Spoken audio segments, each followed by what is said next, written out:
was 6 when we were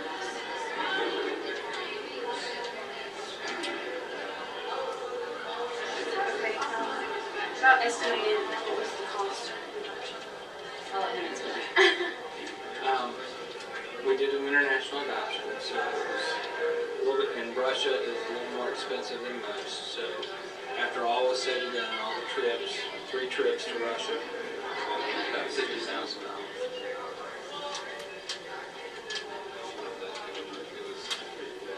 Were there difficulties in the process? There was. The second trip, so we went on the first trip. The first trip was probably Well, the first trip there was problems with the money. Is that what you were talking about? Yeah, we got there and we got a phone call in our hotel room asking for my money. So, well, unexpected because we had to take cash. And that was unexpected, but that got worked out.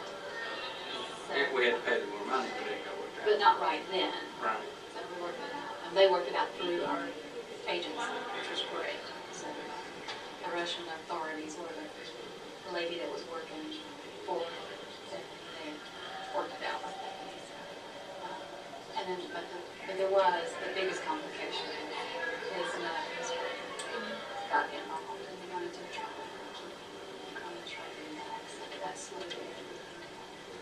And we were told that that was probably just to see if we would get more money as well. To buy her out of the transaction. What were your reasons to adopt? Well, because we are older and Bryce is young, and Terry has 2 older boys, but they were living with their mom, his divorce, and so they had a relationship when Bryce was young, but as they've grown up, they kind of separated a little bit. So I just knew that Bryce may spend some of his life, alone because we may be gone. So I wanted him to have a sibling to share his latter part of life with, the holidays and all of that stuff. So that was the main reason. But then when we got involved in finding out about adoption, finding out about having children were over there, then our hearts got into it, more for children too, and not just for Bryce. Yeah, I mean, in Russia, we were amazed at what we learned. And I guess for me, the thing was, is we're conditioned as Americans to see the little children of color in pretty dire straits. But when you get to Russia, I mean, they all look like us. Okay? And we had never seen children in the circumstances that you see children of color in. And it was pretty shocking, because you don't think that that happens to, white Caucasians. But there's over 700,000 orphans in Russia being cared for by the state. And some orphanages are better than others. So it's a pretty sad predicament and most of them do not get adopted. And what was it? The statistics after they were, after they were 3, when they once they turned 3, their chances of being adopted drop to 2-3%. And then by the time they're 15, then they go, I forget they get transferred to another type of house, but it's that transitioning house, and at 16 they're turned on the street. So think about this, how old are you? 17. You're not on the street. How would you like to be turned on the street? No money, Right. no family to fall back on. Yeah, and so unfortunately, it's like 10% of them commit suicide before they're age 21.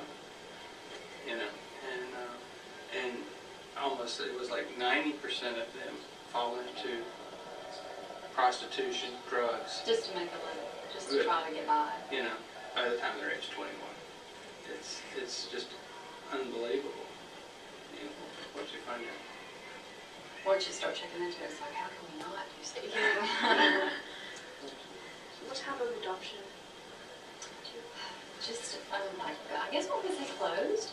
I don't know, open, closed. Well, it's an international adoption, obviously, but his mother doesn't know who we are. We know her name, but that's it. We don't know her medical history. We don't know medical history.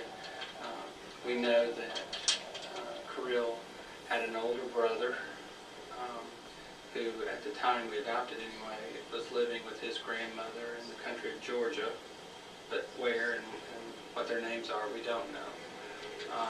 We knew that she had another child a little bit more than a year later than Kirill, but there was no record of him. We just knew that she had him, and he was adopted immediately at the hospital.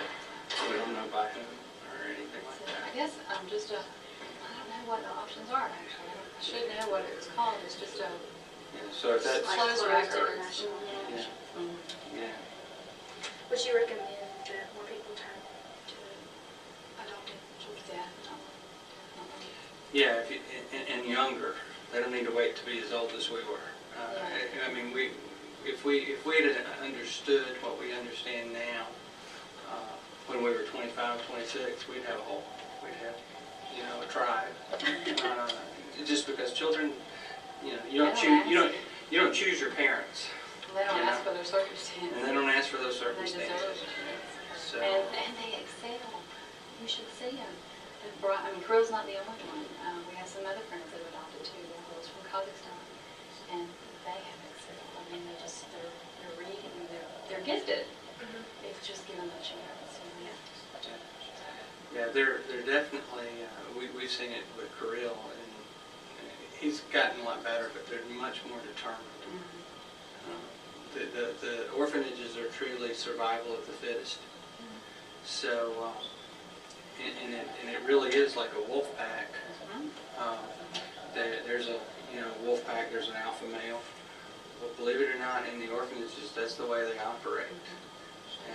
And so. So they're always trying to climb to that position. Yeah, they're trying to climb to be top dog alpha male, and because that's who wins.